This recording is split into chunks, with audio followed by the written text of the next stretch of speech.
Want to run through the sequence of events as we know them. I want to emphasize that all of this remains preliminary, as there were a lot of moving parts. A lot happened earlier this morning, and so I want to just be clear that it's still preliminary, and we'll try to update as we go along. What we know is that approximately 10:15 a.m., an adult male went to a private daycare facility, removed his 2-year-old daughter. It's our understanding that he's the biological father. We haven't confirmed that. That's the initial information we received.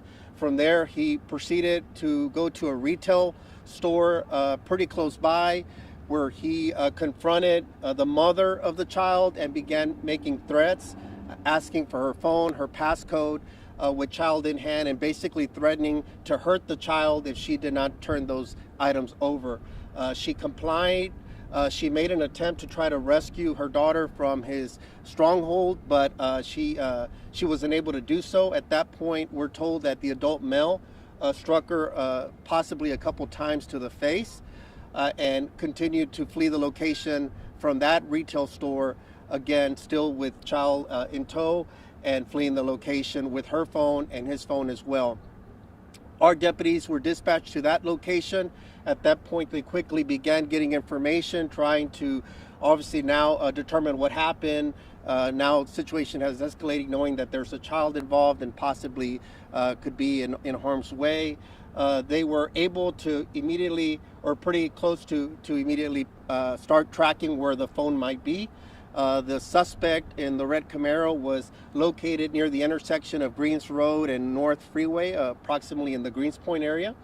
Other agencies began hearing the radio traffic, and thanks to the quick action, again, of other partners, the Houston Police Department, Texas Department of Public Safety, all ascended into the area to try to assist. A pursuit occurred at that point from that location. It's several miles from here, several minutes from this location, so a pursuit did occur. It's my understanding it took place both along the North Freeway and then here along Stuebner Airline as well, as units were again trying to devise a strategy to detain the suspect that was in the vehicle with the child. At some point, we believe the mom was able to possibly FaceTime on and off with the suspect, just trying to get him to stop and just having some brief conversations trying to resolve the situation. The male wasn't having it, so he continued northbound here on Stuebner Airline past 1960. At some point, as patrol vehicles were now in the area, he was able to swerve, jumped into St. Dunstan's Episcopal Church, and the car finally came to a stop. We're very grateful again that law enforcement was able to ascend pretty quickly. HPD SWAT was in the area, their air support was also in the area, and then our units began arriving as well. By that point, there was a standoff. The male was in the vehicle. We later learned the child was still in the vehicle as well. One of our negotiators was able to establish verbal communication just briefly from near the vehicle, trying to ascertain the condition, especially of the child. And at that point, during the course of that investigation, they determined that the child was possibly in pretty bad shape. And so that's the information that was developed so quickly, working in tandem between HPD SWAT, our units that were here on site with our negotiators as well. They were able to launch a proactive operation using a distraction device with HPD, and then we were able to put an assault team as well to go and extract both the child and the adult male. The adult male was taken into custody without injury or without incident, and the child was removed, and immediately EMS began providing life-saving measures. At that point, the child was in very serious critical condition, so CPR was administered almost the entire time until Life Flight arrived and has since taken the toddler, who we're told is 2 years old, 2-year-old black female. And again, she's in very critical condition. I have not received an update since her arrival at the hospital, so our prayers above everything are with the child. Very horrific situation out here. A lot of things transpired, like I said, and so our biggest hope is that the child somehow pulls through. That's our biggest thing. Everybody was obviously impacted anytime that there's a child involved. So that's the preliminary information we have. We believe that the suspect is a black male suspect in his mid-20s. Again, he's been taken under custody. We're told he's a biological father. Obviously, there's a relationship between him and the adult female, but we don't know if they're legally married or a dating relationship. We haven't established that yet. That'll be part of our investigation. We'll be out here for several hours as, again, there were a lot of moving pieces to this involving a pursuit and the initial calls for service, and then ultimately when things came to an end. So that'll be part of our investigation. Want to thank again the Houston Police Department, DPS, Champions Fire Department, ESD 11 as well, the church where everything came to an end. And so there's a lot of folks to be grateful for, and we just hope the child pulls through. Briefly in Spanish, and then I'll answer questions. Brevemente, esta mañana, como las 10:15 de la mañana, un sujeto adulto fue a una guardería donde tienen niños. Se llevó una niña de 2 años de edad, una niña afroamericana de 2 años. Nos dicen que es su hija del tipo. El tipo fue entonces a una tienda donde trabaja la mamá de la niña, la comenzó a amenazar, le pidió su número de teléfono y el código para el teléfono. También le dio algunos golpes a la mujer, que es la mamá de la niña. También amenazó a la niña. Y después es cuando lo pudieron localizar, que estaba cerca de la calle de Greens Road y el 45 en el área de Greens Point. Agentes con el departamento de Houston, los oficiales estatales, los helicópteros y todo le comenzaron a dar búsqueda, comenzaron a perseguirlo con las patrullas y al fin llegó a terminar aquí en la calle Stubner Airline, enfrente de una iglesia. Está en un Red Camaro. Pudieron determinar los agentes aquí de que la niña estaba herida, no sabían qué grave, y decidieron entonces hacer una ofensiva contra el carro para tratar de rescatar a la niña. Lo pudieron arrestar al individuo, no tenía nada de heridas y la niña sí estaba muy grave. No sabemos qué extensos son sus heridas, pero sí son graves. No tenía pulso al principio, entonces vamos a hacer todo lo posible. Los doctores que lo están tratando, esperamos que la puedan rescatar y salvar su vida, esa pobre Ángel. Entonces es lo que estamos aquí, vamos a estar aquí por varias horas con una investigación extensiva en este momento. And I just want to reference again that our negotiator was able to establish once they were there and when they were establishing communications with him to try to resolve this as peacefully as possible, that the child was injured in somehow, according to the suspect who conveyed that to them and wasn't being responsive at that point. And so that's when we had to take further action at that point. Any questions? The initial information that we received again from the suspect was apparently that the child had, I'm paraphrasing here, had jumped around the car, during everything that had transpired, possibly struck her head and had bounced around. So I'm assuming probably didn't have a seatbelt or anything, and basically said she wasn't being responsive. So that's the information that we determined, we believe, from the suspect himself. Yes. He physically didn't hurt her. We don't know. That'll be part of, obviously, the main thing right now is trying to preserve life, and then we'll determine the seriousness of the injuries. There did appear to be some trauma to the body, but we don't know, again, if it was from bouncing around or what happened. But again, all those were, reckless decisions by the suspect in putting that precious child in a dangerous situation like that and taking her from the daycare center. He's the one that prompted everything that happened here today. Were there any weapons found? It's one of, he went to her workplace, the store where she works at. I don't have that store with me. I believe it was a Walmart store where she worked, where he approached her, went to her job. I believe she had just recently dropped off the child, or someone had dropped off the child at the daycare, and it was soon after, sometime after 10:15 more or less, was when he came to her place of work and confronted her there. So he doesn't have legal custody in any way? I don't know the connection at this point, other than we're told he's a biological father, but we don't know if they're going through, if they were estranged or there was some type of divorce or separation. We don't know how that went down, or what the dynamics were involving the family. Sheriff, family said that there was an incident last week where he took the child and law enforcement was called, and both deputies and HPD responded to that, and they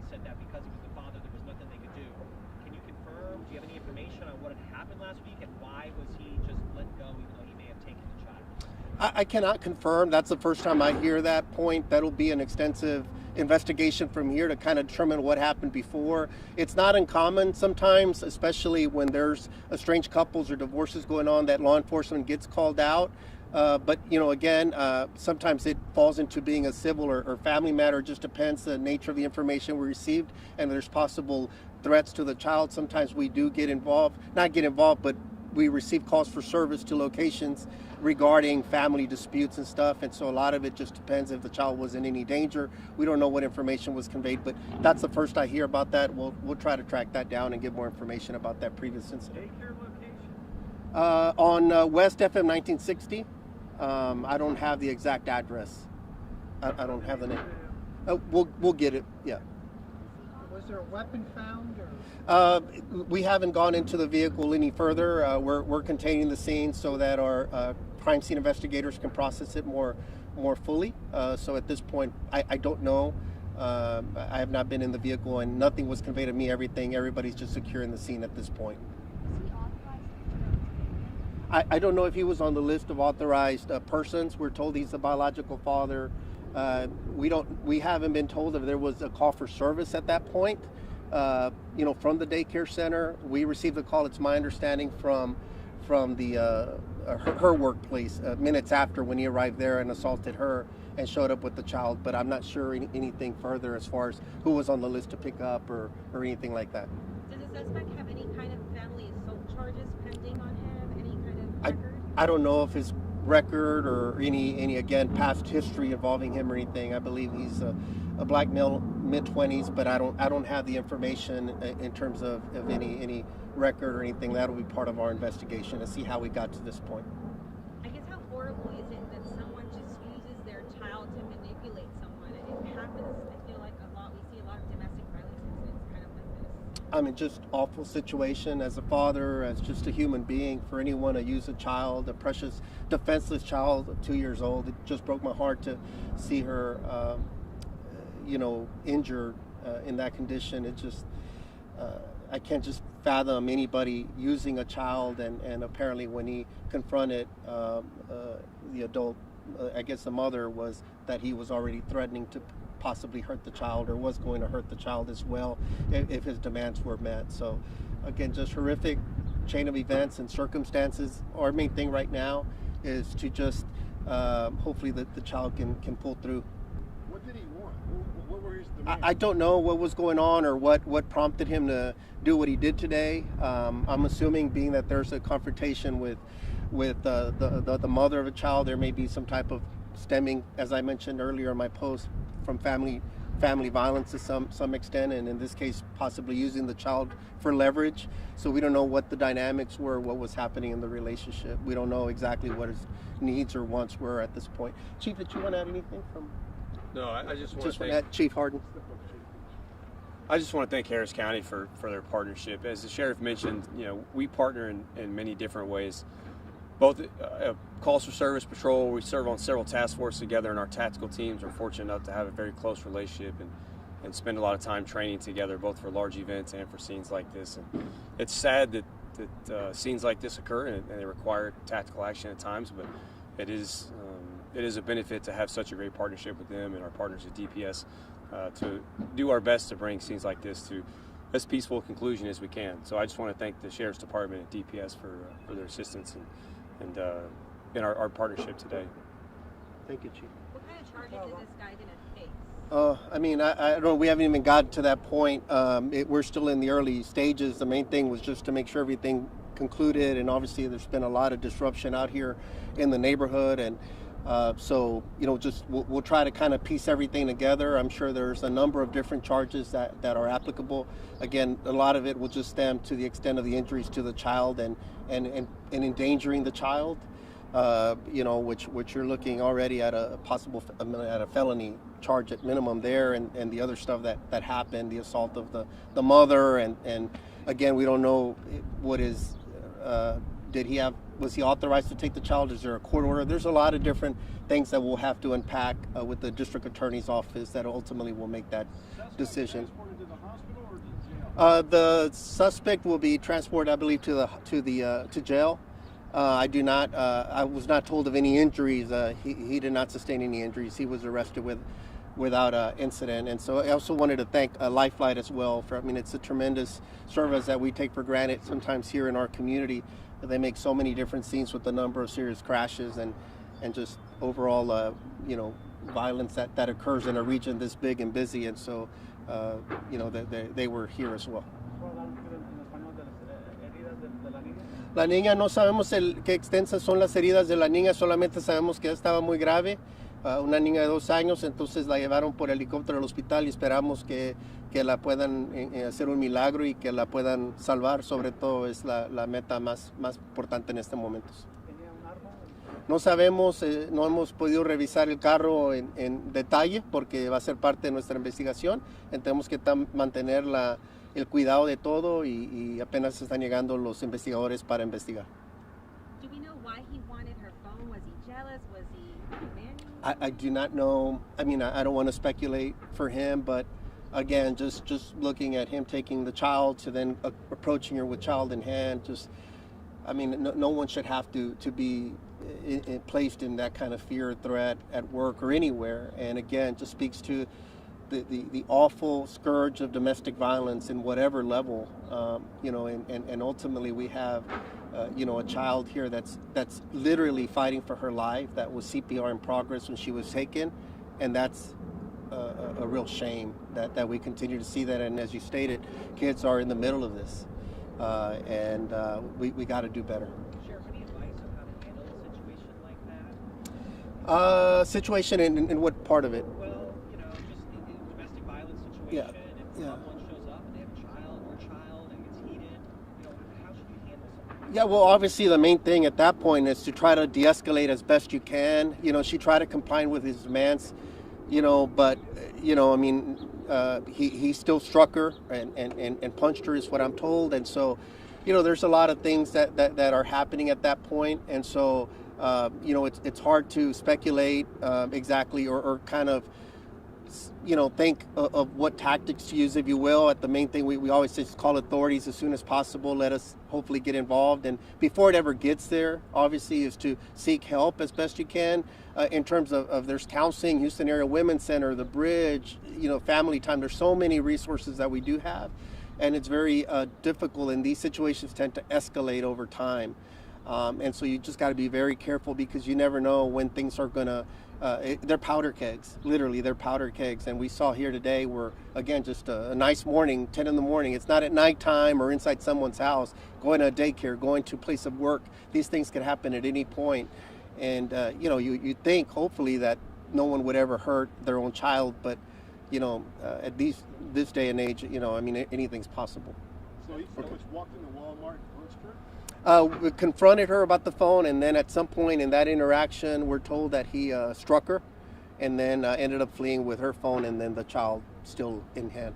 You know, Sheriff, is that his vehicle or is that his I'm not sure if he's the owner of the vehicle. It's a red Camaro. I don't know his connection to the vehicle or not. Okay. Thank you very much. Appreciate it. Thank you.